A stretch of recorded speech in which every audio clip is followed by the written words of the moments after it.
जी, आज का हमारा टॉपिक है ग्रुप्स इन पीरियोडिक टेबल। तो हमारे पास ये मॉडर्न पीरियोडिक टेबल है। हम यहाँ पर देख रहे हैं कि हमारे पास वर्टिकल कॉलम्स जो हैं 1 to 18 हमें नज़र आ रहे हैं। इट्स मीन कि 18 जो हैं ये ग्रुप्स हैं इन पीरियोडिक टेबल। हमारे पास यहाँ ए और बी सब ग्रुप्स होते हैं। अब 8 हमारे पास ए ग्रुप है और 8 हमारे पास बी ग्रुप सब ग्रुप हैं। तो ये टोटल हमारे पास हो गए इस तरह 16, लेकिन हमें यहाँ पर नज़र आ रहे हैं कि हमारे पास ये 18 ग्रुप्स हैं। अब 18 ग्रुप किस तरीके से होते हैं, अगर आप यहाँ पर बी ग्रुप को देखें तो 8, 9, 10 जो हैं ये 8 बी ग्रुप्स में इंक्लूड करते हैं हम इसको। क्योंकि इन तीनों ग्रुप्स की केमिकल प्रॉपर्टीज़ जो होती हैं वो सेम होती हैं। केमिकल प्रॉपर्टीज सेम होने की वजह से इन तीनों को एक ही ग्रुप में 8 में रखा गया है। अब ये इनकी केमिकल प्रॉपर्टीज़ क्या होती हैं, ये कहाँ यूज़ होते हैं, ये केमिकल रिएक्शंस में एज अ कैटलिस्ट यूज़ होते हैं। कैटलिस्ट क्या होते हैं, कैटलिस्ट होते हैं किसी भी केमिकल रिएक्शंस को स्पीड अप करने के लिए जो चीज़ इस्तेमाल की जाती है उसको कैटलिस्ट कहते हैं। ठीक है, अब ये हमारे पास हो गया। अब अगर हम बात करें ग्रुप ए की, A1 की, तो हमारे पास hydrogen, lithium, sodium, potassium, rubidium, caesium and francium elements हैं।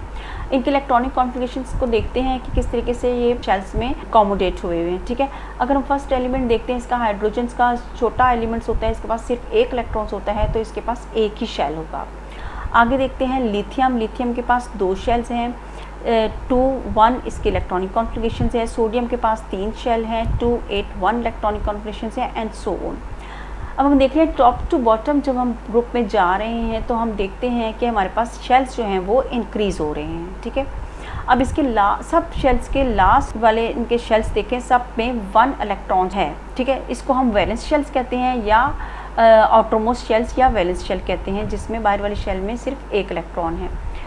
ग्रुप 1A आउटरमोस्ट शेल में 1 इलेक्ट्रॉन्स। ठीक है, ये इसकी वैलेंसी होती है, इसको वैलेंस शेल भी कहते हैं।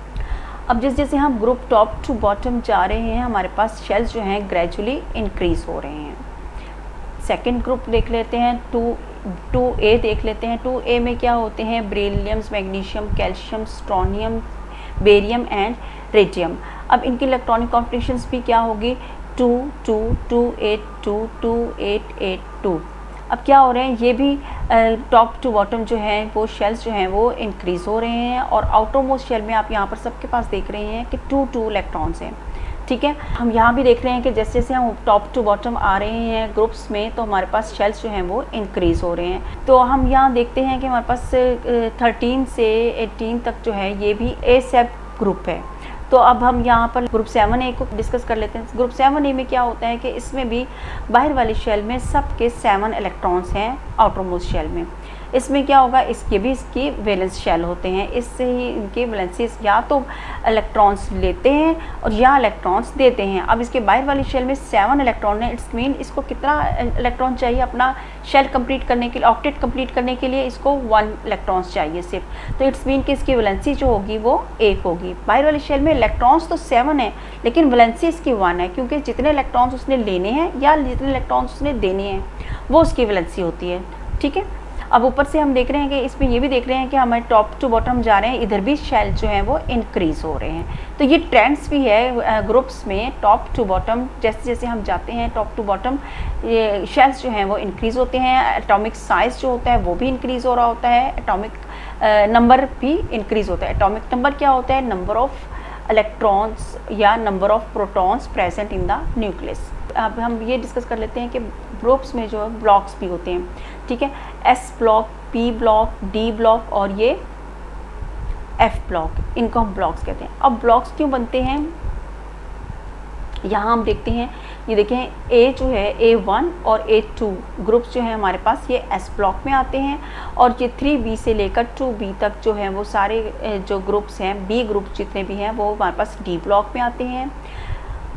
3A अप टू 8A जो ग्रुप्स हैं ये हमारे पास P ब्लॉक में आते हैं। ठीक है, और ये F ब्लॉक जो होते हैं हमारे पास लैंथेनाइट और एक्टिनाइट सीरीज़ होती हैं, फैमिलीज या सीरीज़ होती हैं। ठीक है, अब ये ब्लॉक्स क्या होते हैं, ब्लॉक्स होते हैं जब हम इनकी इलेक्ट्रॉनिक कॉन्फ़िगरेशंस करते हैं ना, फर्ज करें कि हम A2 की इलेक्ट्रॉनिक कॉन्फ़िगरेशंस यहाँ पर मैंने लिखी हुई है, इनको देख लेते हैं कि हम देख रहे हैं सब कि बाहर वाली शेल जो है एस शेल आ रहा है, ठीक है। इन सब एलिमेंट्स में बाहर वाली शेल में इलेक्ट्रॉनिक कॉन्फ़िगरेशंस कहाँ पर एंड हो रही है, एस शेल पे। इट्स मीन कि इसमें इस ब्लॉक में जितने भी एलिमेंट होंगे उनकी इलेक्ट्रॉनिक कॉन्फ़िगरेशन जो है एस शेल पे कंप्लीट हो रही है। इस ब्लॉक में जितने भी एलिमेंट्स होंगे उनकी electronic configurations d subshell पे कंप्लीट हो रही होगी। और इसमें क्या होगा, इसमें पी ब्लॉक में भी यही होगा कि इनकी electronic configurations p subshell पर कंप्लीट हो रही है, और एफ ब्लॉक में भी यही होता है कि एफ सब शेल्स पर कंप्लीट हो रही होती है इलेक्ट्रॉनिक कॉन्फ़िगरेशंस। अब ये एफ ब्लॉक जो है वो यहाँ पर क्यों है, ये मैंने आपको बताया था पहले भी कि ड्यू टू स्पेस इशू इन दोनों पीरियड्स को हम यहाँ पर अकोमोडेट कर देते हैं सेपरेटली।